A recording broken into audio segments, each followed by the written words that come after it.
Hej, jeg hedder Freja, og jeg vil guide jer igennem det her kursus. I det her kursus der vil I komme til at forstå grundlæggende begreber omkring cocktails. Så vi starter i det små, og så stille og roligt bevæger vi os over i noget mere avanceret stof, så I til sidst vil kunne lave nogle rigtig gode cocktails. Ja, for helvede. Er du okay?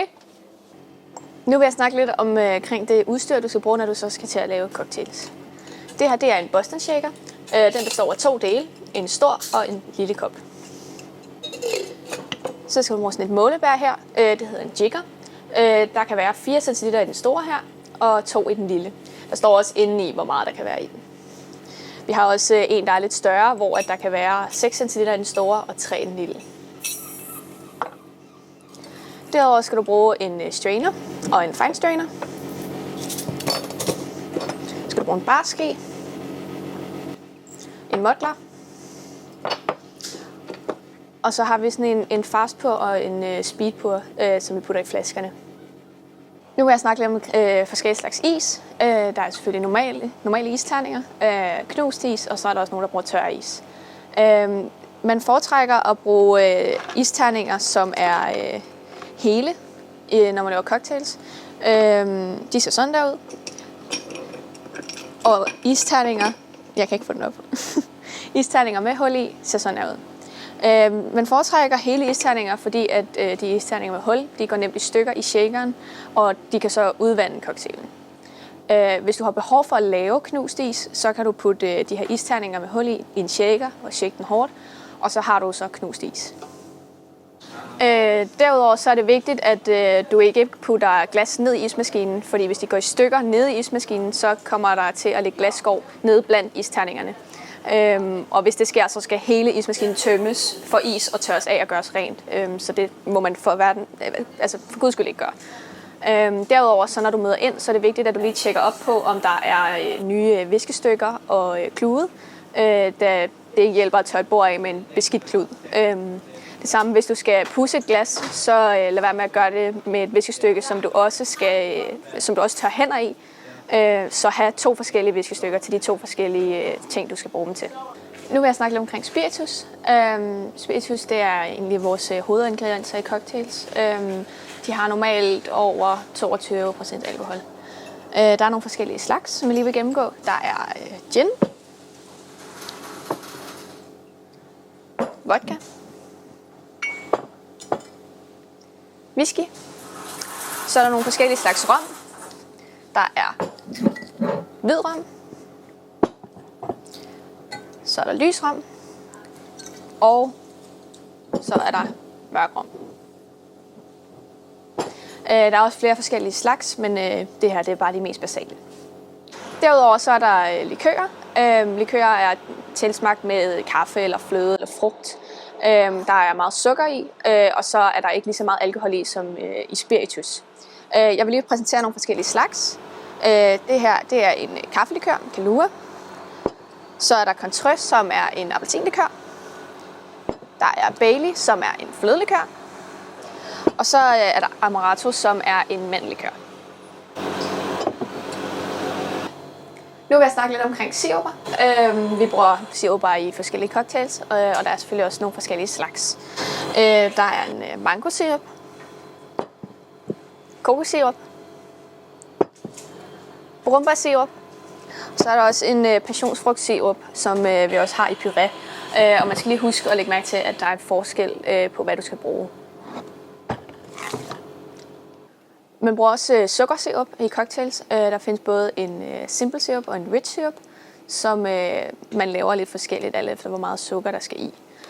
Når du skal lave sukkersirup, hvis du skal lave en simple syrup, så er forholdene 1 til 1. Altså der skal være, hvis det er 1 dl sukker, skal der være 1 dl kogende vand. Så hvis du for eksempel laver det i den her kande, så hælder du op, så der er halvdelen af sukker, og den anden halvdel af kogende vand. Hvis du så skal lave rich syrup, så er det 2 til 1, så der er 2 gange sukker og 1 gang vand. Den bliver mere tyk og mere sød selvfølgelig, når du putter mere sukker i. Hey. Hvis du skal gå hurtigt med, at sirupen skal køles ned, så kan du altid efterlade lidt plads i toppen. hvor du så, når alt sukkeret er opløst, så kan du putte isterninger i og sætte det i køleskabet, så går det hurtigere med at blive nedkølet.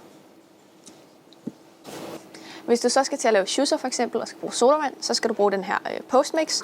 Det er sådan en slange her, som sidder i baren. Der er altså nogle forskellige knapper på, som man kan trykke på alt efter, hvad man skal bruge. Du skal selv kunne huske, hvad der er i hvad. Der er nogle forskellige tricks til ligesom at kunne huske det. Selvfølgelig her, hvor der står Coke, der er cola i, og Sprite er Sprite. Så den, der står soda på, det er dansk vand. Så er der te, det er Cola Zero. Du kan huske det som Tiro. Q, det er Fanta, det er Quanta. Så er der O, det er tonic deri, det er Onic. Og så er der G, det er lemon sodavand. Der kan du bare tænke på lemon.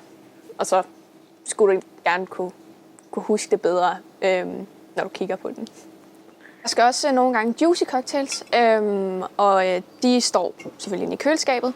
Hvis det er en juice, som skal bruges i en cocktail, for eksempel ananas og passionsfrugtjuice, så står det i de her flasker, så det er nemmere at hælde med de her speedpours.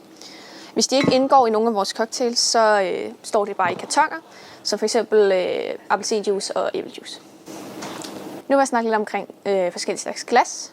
Det her, det er et vinglas. Det her, det er et Aperol-glas, som vi laver spritz i. Det her, det er et flytglas, som man ser være mousserende vine i. Det her, det er et lowball-glas og et highball-glas, som man kan putte cocktails eller shootser i. Så er der nogle forskellige slags shotglas. Det her, det er et 4 cm shotglas. Og så er der også nogle forskellige andre størrelser, alt efter hvor stort det shot skal være. Så har vi et halv liters ølglas og en kvart liters ølglas. Det er bare en stor og en lille. Så har vi et kubglas, som vi serverer espresso martini og margaritas i. Det her, det er et kubglas og ikke et martiniglas, fordi det er afrundet. Et martiniglas er sådan åbent. Så ja, det er forskellen. Så har vi de her, det er vores glas, vi serverer kaffe i. Så er der sodavandsglas i forskellige størrelser. Og det her, det er et grimbærnglas, som vi serverer grimbærn i.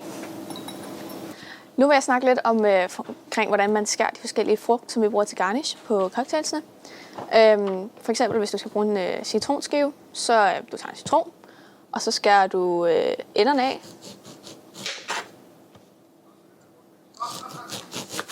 Derefter sætter du den sådan der. Så skærer du den ned på midten, så du har 2 halve. Så kan du se her, at der er sådan en midterdel ned igennem frugten, som du så skærer en lille rille i. Det gør sådan så, at skiven kan sidde, at der er sådan en hak ind i den, så den kan sidde på siden af glasset. Og så skærer du egentlig bare skiver nedad her, på den måde her. Sådan der. Og som sagt, så har den lige den der lille revne, som det kan sidde på glasset. Ja, hvis du så skal skære en båd i stedet for en skive, så gør du egentlig det samme. Så når du har den halve her, så i stedet for at skære ned sådan der, så skærer du ned i siden sådan der. Sådan der, så har du en skive. Du har en båd, ingen skive. Nu vil jeg vise jer, hvordan man skærer en ananas, sådan så at man kan lave nogle pæne skiver, der kan sidde på glasene. Du har jo selvfølgelig en ananas til at starte med, hvor du skærer først hovedet af, den store grønne del, og så bunden af. Og så skærer du den over i halv. Så vi har den halve her, og så skærer du den egentlig bare ud i skiver på den her led, sådan her.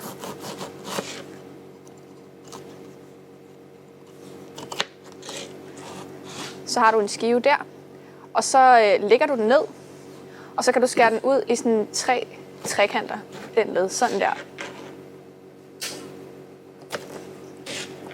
Så har du 3 skiver, der kan sidde på glasset.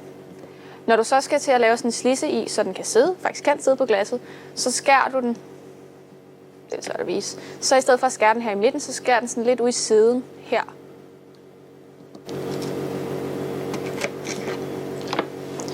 Så har jeg et glas her, hvor jeg kan vise det på. Jeg skal lige finde den slidse der. Sådan der. Der er også nogle forskellige slags sugerør. Vi har 3 forskellige størrelser. Vi har de små her, som vi putter i lowball-glas til cocktails og sådan noget. Så har vi de her mellemglas, som vi putter i spritz og i vores kaffedrinks. Vi putter dem i kaffedrinksene, så man ikke brænder sig, når man drikker dem. Og så har vi de store sugerør her, som vi putter i sodavand eller i de store glas, hvor man skal have et længere sugerør. Nu vil jeg vise jer, hvordan man hælder med en speedpour. Så når du skal sætte den i, det er egentlig bare en prop på flasken, så du tager bare den flaske, du skal bruge, og så putter den på sådan der. Så hvis du for eksempel skal hælde shots, så er det vigtigt, at når du holder på den, så der er nogen, hvor det ikke helt passer med proppen og størrelsen på flasken. Så man kan lige holde en finger på sådan her, så man er sikker på, at proppen ikke ryger af eller sådan et eller andet. Når du så skal til at hælde, så vender du den egentlig bare på hovedet. Det er meget vigtigt, at den vender helt på hovedet, for ellers ved du ikke, hvor meget der kommer ud af den. Når du så for eksempel skal hælde shots op og skal videre, så i stedet for bare at køre den eller stoppe og hælde, så kan du sådan trykke den ned, fordi så stopper den, og så har du lige lidt tid til at nå videre til den næste, og så kører den videre. Så det vil jeg lige vise. Så når du hælder, sådan der. Når du så for eksempel hvis du skal bruge 2 centiliter, så når du så har vendt den, så skal du bare tælle 1, 2. Hvis du skal bruge 4 cl, så tæller du så til 4, 6, 8 og det så derudad, ikke? Så nu viser jeg lige, mens jeg tæller, så vi siger 1, 2, så skal du meget gerne være 2 cl der. Du kan også gøre det sådan, så du siger 1, 2, 1, 2, 1, 2, 1, 2. Sådan der. Hvis du skal bruge 4 cl, så skal du, når du så vender flasken om, så skal du så tælle til de 4. Nu vil jeg lige prøve at vise, hvordan man gør. Vi siger 1, 2, 3, 4. Så skal du meget gerne være 4 cl i der. Kan vi hælde op i en jigger og se. Der er meget præcist 4 der. Når du så skal til at hælde med en fastpour, så der kommer mere ud af den, fordi den har et større mund. Så hvis du for eksempel skal bruge 6 cl, så tæller du til 3. Så du vender ligesom om. 1, 2, 3. Så skal du meget gerne være 6 cl der.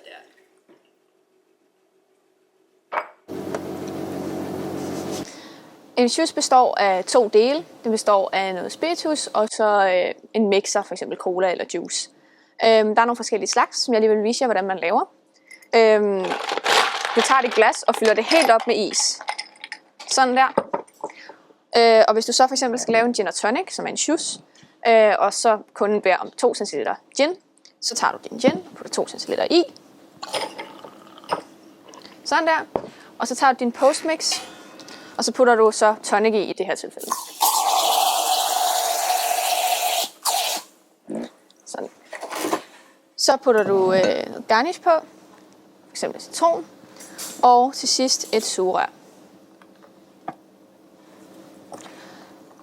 En anden juice, det er en vodka Red Bull. Så igen, hvis det er 2 cl, så putter du 2 cl vodka i. Og så putter du Red Bull i.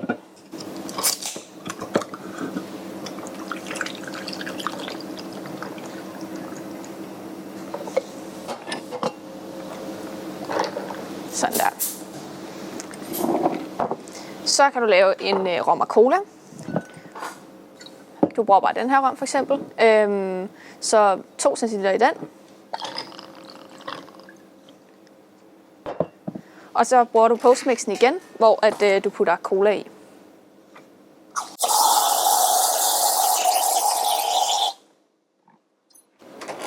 Sådan der.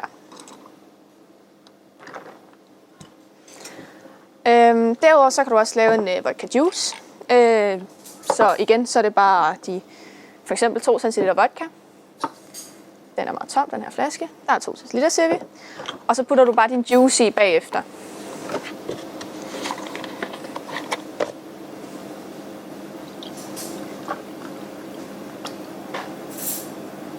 Sådan der. Nu vil jeg vise jer, hvordan I laver en Dark & Stormy, som er en cocktail i bygger. Du starter med at putte 2-3 limeskiver i et glas. Så tager du en muddler og smadrer eller maser limeskiverne ned i glasset, sådan der.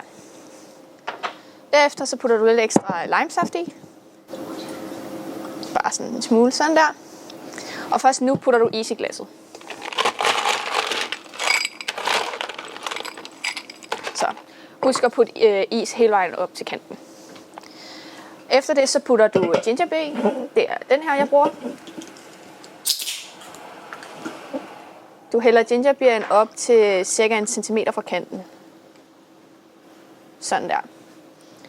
Og først nu putter vi alkohol i. Der skal bruges den her med en mørk rom. Og der skal 4 cl i. Hvis du ikke er tryg i at hælde i fri hånd, skal du altid bruge en jigger, som vist. Og så bare hælde de 4 cl i. Sådan der. Cirka. Og så hælde oveni. På den måde der. Derefter så putter du sugerør i. Og en limeskive på toppen. Sådan der.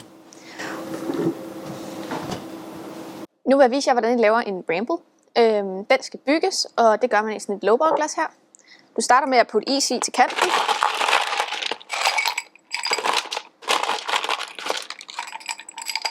Sådan der. Så putter du 4 cl gin i. Her. 1, 2, 3, 4. Derefter så putter du 3 cl citronsaft i. Så putter du 3 cl sukkersirup i. Derefter så putter du lemonsodavand i. Den har du fra den her Postmix. Det gør du sikkert dertil. Og til sidst så putter du den her brombærsirup på toppen. Når jeg hælder den i, så hælder jeg det ud fra kanten, så rammer det ned i bunden.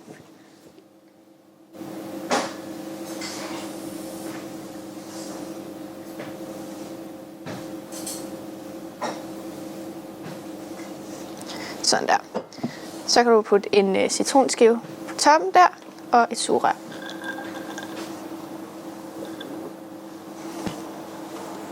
Nu vil jeg vise jer, hvordan jeg laver en gin hash. Den skal bygges, og det skal den i sådan et lowballglas her. Så jeg starter med at putte is ind til kanten. Sådan der. Derefter så skal der 4 cl gin i.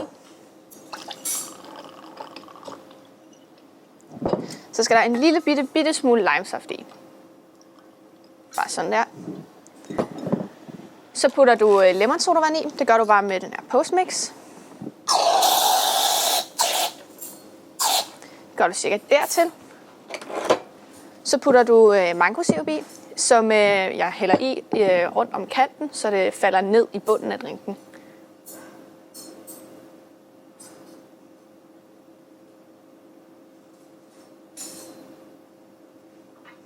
Sådan der. Så putter jeg en citronskive på. Sådan der. Helst bruge tangen til det, men hvis den ikke lige er der, så kan du altid bruge fingrene. Og så et sugerør. Når du putter sugerøret i, så er det smart, og så skal du holde på midt på sugerøret, og ikke på kanten, hvor at kunden har tænkt sig at drikke fra. Og når du så giver den, så lad være med at holde op på kanten sådan her, men giv den sådan der, så så kunden ikke skal drikke derfra, hvor du har rørt. Hvis jeg skulle blive i tvivl om nogle af de her mål, så kan jeg altid kigge i det her spreadsheet, som ligger i baren. Nu vil jeg vise jer, hvordan I laver en whisky sour. Den skal shakes, så du starter med din store shaker her. Så du starter med at putte 4 cl af den her bourbon i. Sådan der. Så putter du 3 cl limesaft i. Så putter du 3 cl æggehvide i. Og så putter du 3 cl sukkersirup i. Sådan der.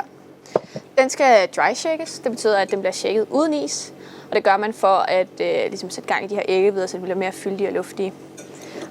Når du så skal til at sætte dine 2 dele af shakeren sammen, så sætter du den lille ned i den store sådan der. Så den sådan er flad her på den ene side og har en munding ud her. Så giver du den lille slag på toppen, sådan der, så sidder de sammen og kan ikke komme fra hinanden. Så når du skal til at shake den, så holder du den store nede sådan her, og den lille om bagved sådan her, så du holder dem sammen, så de ikke rører fra hinanden lige pludselig, mens du shaker. Og så skal du bare shake den hårdt i 10-15 sekunder.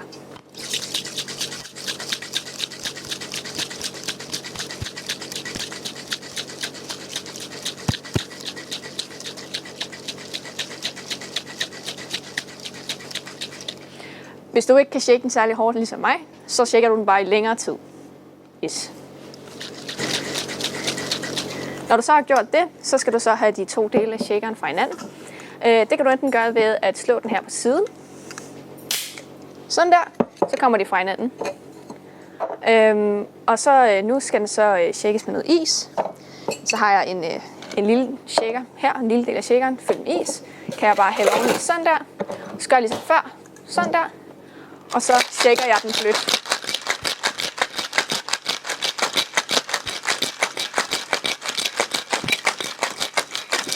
Sådan der.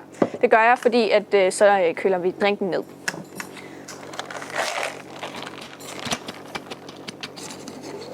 Sådan der. Så tager du et lowballglas, sådan et glas der, og fylder det med is. Sådan der. Så tager du en shaker. Nej, du tager en strainer. Og så sætter du den oven på shakeren.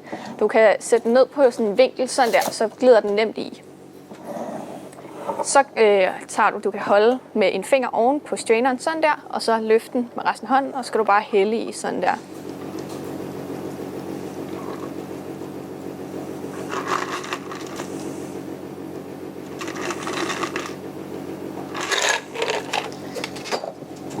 Så putter du et sugerør og en lime til siden, sådan der.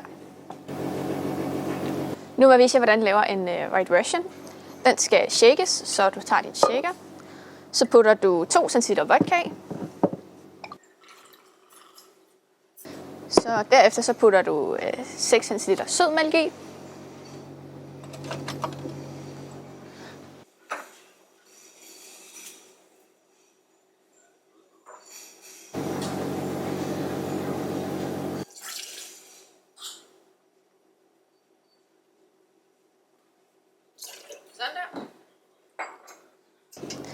Så tager du og putter noget is i, sammen med den lille del af shakeren. Når du putter den lille del af shakeren oveni, så skal den være flad her på den ene side, og have en munding ud her på den anden side. Og så giver du en lille slag på toppen, sådan der, så går det ikke fra hinanden. Når du så skal til at shake, så tager du den store del af shakeren ned i den ene hånd, sådan der, og så den lille del i den anden hånd, sådan der. Så når du så shaker den, så rører de ikke fra hinanden. En White Russian, den skal bare shakes stille og roligt, men den skal shakes i lidt tid.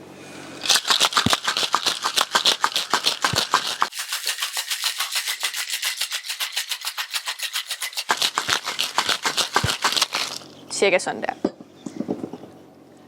Når du så skal til at åbne din shaker, så foretrækker vi, at du gør det på den her måde, hvor at du tager dine fingre eller dine hænder rundt om sådan der, og så dine tommelfingre hen på den flade side af der, sådan der. Så når du så skal åbne den, så presser du ind med hænderne, samtidig med at du skubber fremad med tommelfingrene. Sådan der. Så har du dem fra hinanden. Hvis det ikke fungerer, så kan du også slå den på siden, så kommer de også fra hinanden. Hvis det overhovedet ikke fungerer, så kan du slå den ind i baren. Men det må du gerne undgå, fordi det bøjer shakerne og ødelægger dem over tid. Når du så skal til at hælde den over i et glas, så tager du sådan et lowballglas her, putter is i til toppen.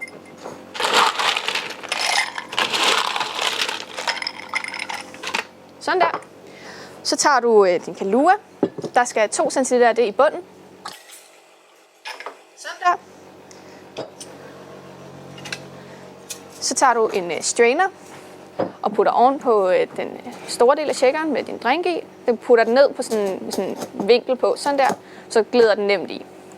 Og så kan du tage din pegefinger oven på den, så den holder den sammen, og så kan du bare hælde ovenover, sådan der.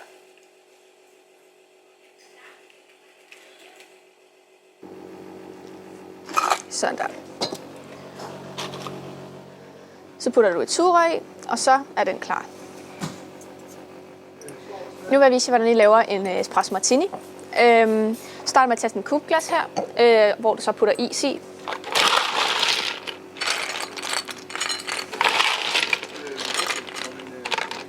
Sådan der, det gør du, fordi at, så køler du glasset ned. Så det er altid det, du starter med. Så kan du tage din shaker her, og du putter 2 cl vodka i. Derefter så putter du 3 cl Kahlua i. Der. Og så putter du 6 cl espresso i.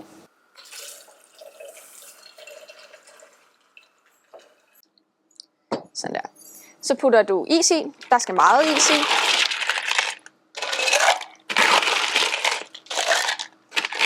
Cirka så meget der. Så putter du den anden del af shakeren oveni. Når du sætter den i, så skal der være en flad side her, og der skal være en åben munding her.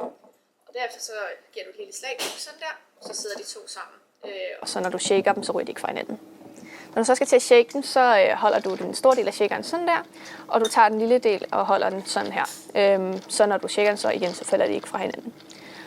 En espresso martini, den skal shakes meget hårdt, og det skal gøres i cirka 10-15 sekunder.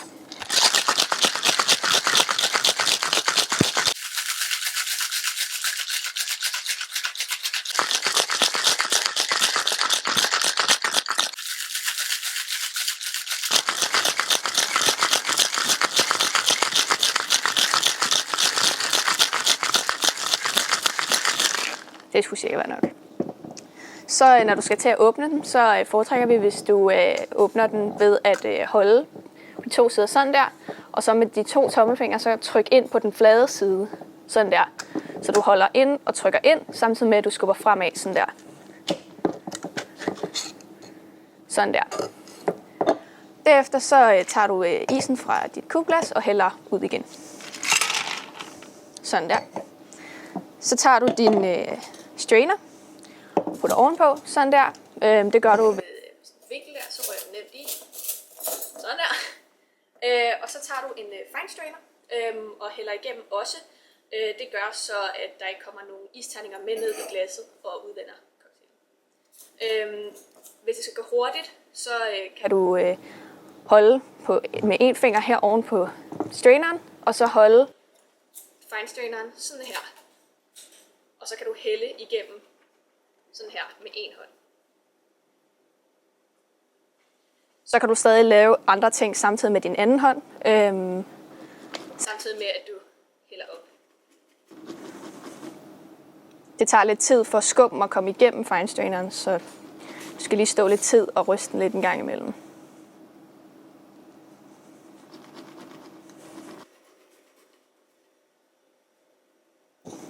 Når du er færdig med den sådan der, så tager du 3 kaffebønner og putter ovenpå, sådan der. Hvis der ikke er nok skum til at holde kaffebønnerne ovenpå, så er der ikke nok skum i din espresso martini. Nu vil jeg vise jer, hvordan I laver en margarita. I starter med at tage sådan et kubglas her og fylder det op med is. Sådan der. Det gør man for at køle glasset ned. Derefter så tager du din shaker og putter 4 cl tequila i. Derefter putter du 2 cl sukkersirup i.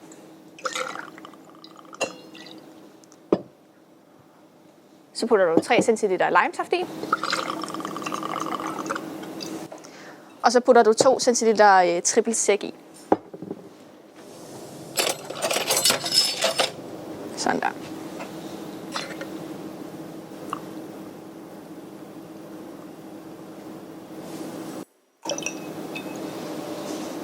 Så putter du is i shakeren.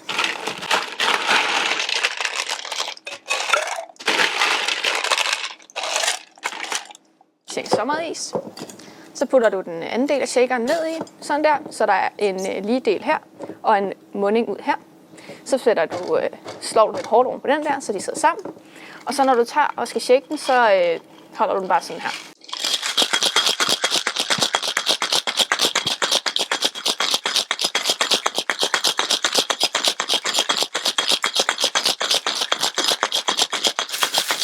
Sådan der. Når du så skal til at åbne shakeren, så holder du på den sådan der, og så trykker du bare fremad med dine tommelfingre på den måde der. Sådan der. Så skal jeg lige bruge en shaker, eller ikke en shaker, jeg skal bruge en strainer. Så tager du en strainer, sætter i sådan der. Du hælder lige isen ud af glasset. Der skal ikke være is i glasset, når du hælder cocktail oveni. Så tager du din fine strainer, og så hælder du egentlig bare igennem den sådan der. Det gør man, så der ikke kommer isklumper ned i drinken og vander den ud. Som garnish så putter du så en limeskive i, og så er den egentlig klar til at blive serveret. Nu vil jeg vise jer, hvordan vi laver en pornstar martini. I tager sådan et kubglas her og fylder det med is.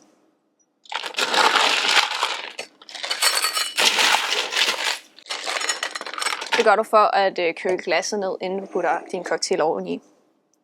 Så tager du din shaker. Der skal 4 cl vodka i. Så skal der 1 cl citronsaft i. Sådan her. Og så skal der 3 cl passionsfrugtsirup i.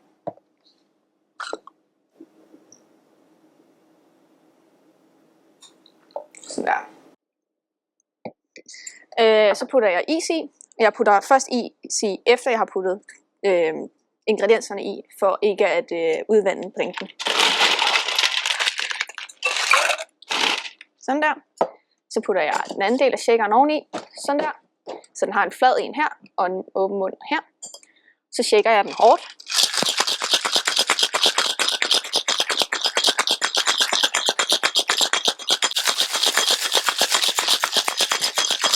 Sådan der. Og så når jeg skal til at have den op, så holder jeg sådan her på siderne, og så skubber jeg fremad med tommelfingrene. Hvis jeg kunne. Ellers så prøver jeg at slå den på siden. Det virker heller ikke, så slår jeg den ind i baren. Sådan der. Så tager du en strainer og putter oveni. Sådan der. Så kan du hælde isterningerne ud. Så tager du din fine strainer. Her. Og så hælder du cocktailen over igennem fine straineren. Du hælder det igennem fine straineren for ikke at få små isklumper ned i drinken og udvande den. Sådan der. Så putter du en skive passionsfrugt ovenpå som garnish. Og så tager du sådan et 4 cl shotglas her. Og putter noget cava eller prosecco i. Sådan der. Det er cirka 1 cm fra kanten. Sådan der. Og så serverer du den sådan her. Og så kan kunden selv hælde cavaen oveni, eller sidde og drikke den ved siden af. Sådan der. Nu vil jeg vise jer, hvordan I laver en pina colada. Du starter med at tage din shaker. Så putter du 2 cl Malibu i. Så putter du 2 cl hvid rom i. Så putter du 10 cl ananasjuice i.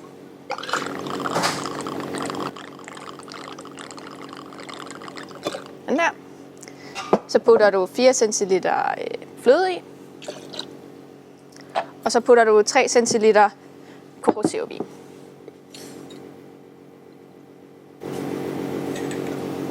Sådan der. Så putter du is i din shaker.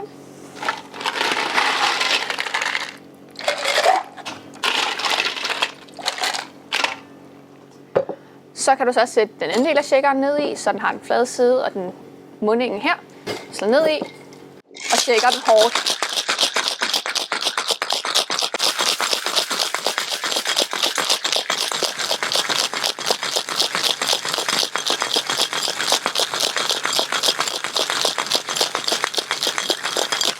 Sådan der.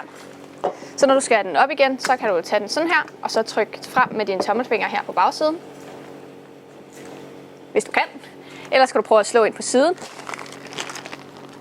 Det kunne jeg heller ikke, så slår jeg den ind i baren. Sådan der. Vi vil helst undgå, at I slår shakerne ind i baren, fordi så bliver de bøjet og ødelagt over tid.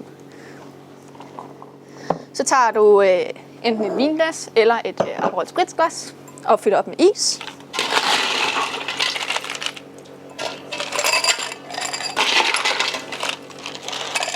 Sådan der. Så tager du shakeren og putter din strainer oveni, sådan der. Og så hælder du bare oveni, sådan her.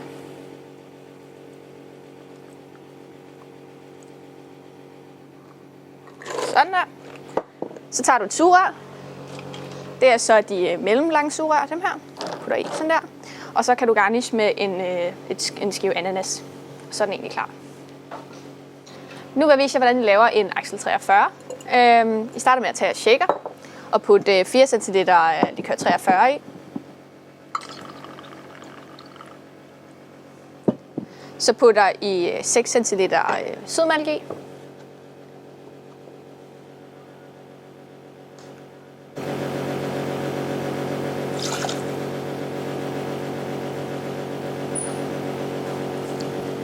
Sådan der. Så skal der også 2 cl fløde i. Så putter du is i shakeren. Sådan der. Og så putter du den anden del af shakeren oveni, sådan der. Den skal bare shake stille og roligt.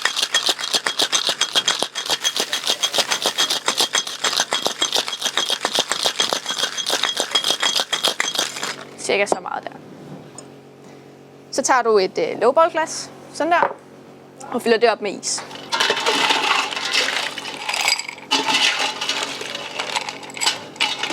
Sådan der. Så tager du din espresso og hælder 2 cl i. Sådan der.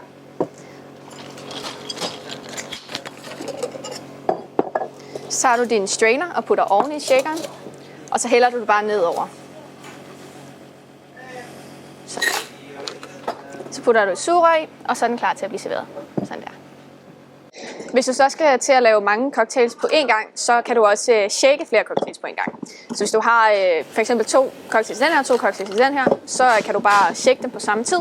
Så du putter dem bare i og slår hårdt på, så sidder de sammen. Så kan du holde sådan her på den, fordi så holder du på begge dele af shakeren. Og så kan du bare gøre sådan her. Og så bare shake dem så meget de skal have. Og så har du shaket flere cocktails på en gang. Nu vil jeg vise jer, hvordan I laver en Jägerbowl. I starter med at tage sådan et shotglas. Så tager du Jägermeister, putter 2 cl i. Cirka så meget der. Så tager du et lowballglas. Så tager du dit shotglas og holder det på bunden sådan her. Og så vender du dit lowballglas op på den måde.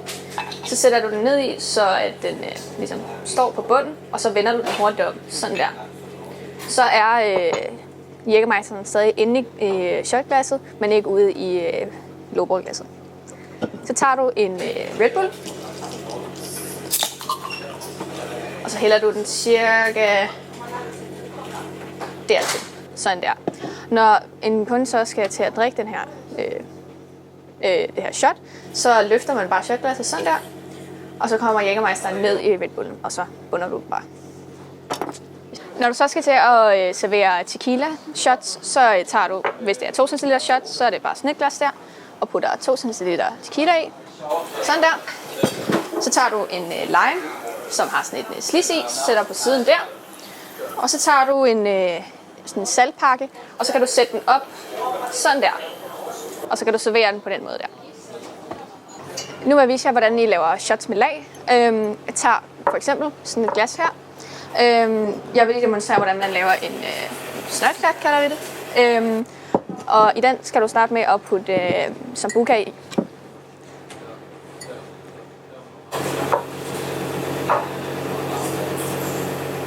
Cirka så meget der. Så tager du Fireball, og så nu skal du så til at tilte glasset sådan der. Og så hælder du Fireballen ned ad siden af glasset, stille og roligt. Og så ligger den så nemlig ovenpå, sådan der. Til sidst putter du så Bailey i, og du gør egentlig præcis det samme. Så du tilter den sådan der, og hælder stille og roligt ned ad glasset. Sådan der. Og så har du ligesom 3 lag. Sådan der. Når du er i gang med at stå i baren og har masser af flasker og glas stående over det hele, så er det meget vigtigt, at du rydder op efter dig så hurtigt som muligt. Fordi så er der plads til, at hvis der er andre bartender i baren, så har de plads til at lave cocktails. Eller så hvis du bare står selv, så når du så kommer tilbage og skal lave flere cocktails eller shots, så er der rent til, at du kan gå i gang. Så det er meget vigtigt at huske. Nu vil jeg gerne fortælle lidt om kaffedrinks. Vi starter med et Galliano Hot Shot. Du tager et shotglas, og så putter du Galliano i. Hvis de spørger, eller hvis kunden beder om 4 cl Galliano Hot Shot, så er det 4 cl Galliano. Så hvis det for eksempel er 4, så siger du... Det var cirka 4 cl. Så tager du din barske, som har sådan en flad ende. Den holder du i kanten af overfladen, eller du holder ikke i kanten, du holder den i overfladen af Gallianoen, og så hælder du kaffen ned af skeen. Og i takt med, at der kommer kaffe i, løfter du så skeen op, så den stadig er i overfladen.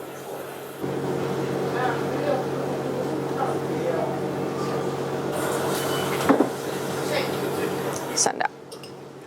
Derefter putter du flødeskum på.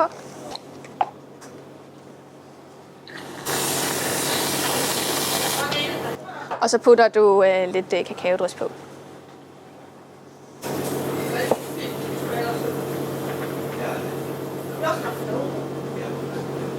Nu vil jeg vise jer, hvordan I laver kaffedrinksene.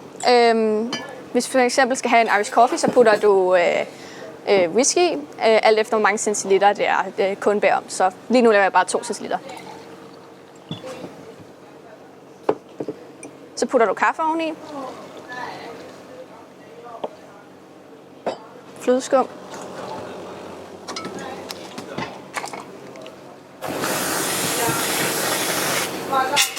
Så kan du putte lidt kakaodrys på. Så putter du sugerør i, og sådan en candyspind der, og så har du en Irish coffee. Hvis du skal lave en kaffe Carlsberg, så putter du 3 cl Bailey i, og 3 cl Cointreau. Og så putter du kaffe i.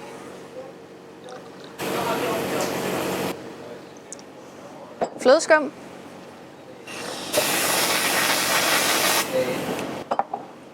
Kakaodrys.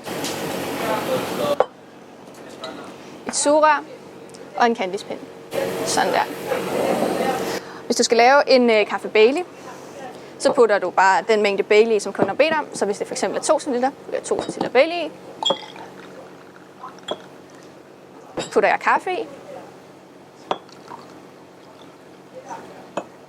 Lidt mere kaffe end det.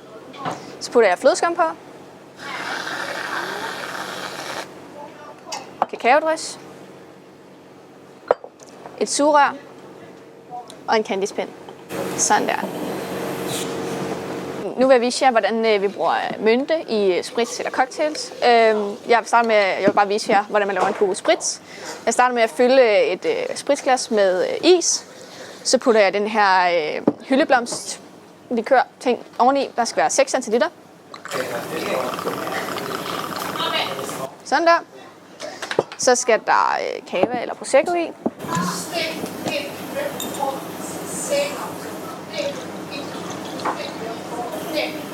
Sådan der.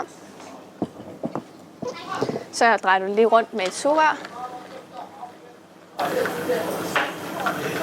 Sådan der. Så putter du danskeren i. Det er bare med den her Postmix.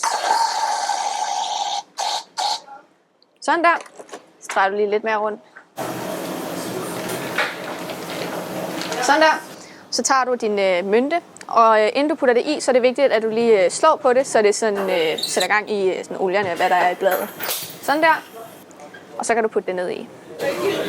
Sådan der. Hvis du så skal til at servere ren spiritus, så spørger du altid, om det skal være neat, altså uden is, eller on the rocks med is. Du spørger først kunden, skal det være med eller uden is, neat eller on the rocks.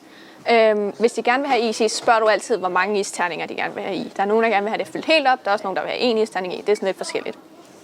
Vi foretrækker, at vi serverer det i sådan et cognac-glas her, fordi det ser ud af mere, end hvis du putter det i sådan et lowball-glas her, hvor der er alt det her udsmykning på. Hvis du for eksempel skal servere Diplomatico, og det er 2 cl, så tager du altid og bruger en jigger, da det er mere præcist og ser pænere ud også. Sådan der, og så hælder du bare oveni. Og så, hvis du så skal have is i, så putter du is i, og hvis du ikke skal, så lader du bare være sådan der. Der er også nogen, der spørger om at få en smule vand i, altså putte nogle dråber vand i. Så det kan du også altid spørge om de gerne vil have lidt vand i, hvis de siger nej tak til is. Det er alt efter, hvilken kunde det er, så ja, det er forskelligt. Jeg ved ikke, hvad jeg skal sige. Nu vil jeg snakke lidt omkring hygiejne i baren. For eksempel så er det vigtigt, at I ikke holder sådan oppe på glasene, heroppe, hvor kunden skal drikke fra, så altid tage det nede ved bunden, eller i hvert fald sådan her omkring. Det samme gælder sugerør. Når du sætter et sugerør i, så tag det sådan, så meget på midten som overhovedet muligt, i stedet for at holde heroppe og gøre sådan noget her. Fordi at vi vil ikke have håndbakterier på. Det samme med, når du skal garnish med frugt, så lad være med at bruge hænderne. Brug en tang, som jeg har med her. Og put den i sådan der med cocktail i stedet. Derudover så er det meget vigtigt, at du tørrer af efter dig, og at du generelt gør rent, mens du laver cocktailsene, eller inden at du går videre til næste år, der lige rydder op. For ellers kan man ikke komme til i baren, og til sidst så ligner det bare lort, og det kommer ikke til at være flot og præsentabelt for kunderne. Vi har Clean As You Go. Det handler om, at du gør rent samtidig med, at du laver din ordre. Du kan godt, hvis du står og hælder en øl op, kan du godt sætte ting til opvask samtidig. Eller bare tørre bordet af, eller sådan et eller andet, mens du shaker. Så du hele tiden har sådan et flow i at gøre rent efter dig, eller samtidig med, at du er i gang med at lave ting. Det var så det cocktailkursus. Husk altid, hvis jeg bliver i tvivl om noget, så er det altid godt at spørge. Det vil jeg hellere have, at I spørger, end at I ikke gør det. Og så ellers kan I bare se videoerne om og om igen, og så kan I forhåbentlig lave nogle rigtig gode cocktails. Okay, tak. Det sker ikke mere.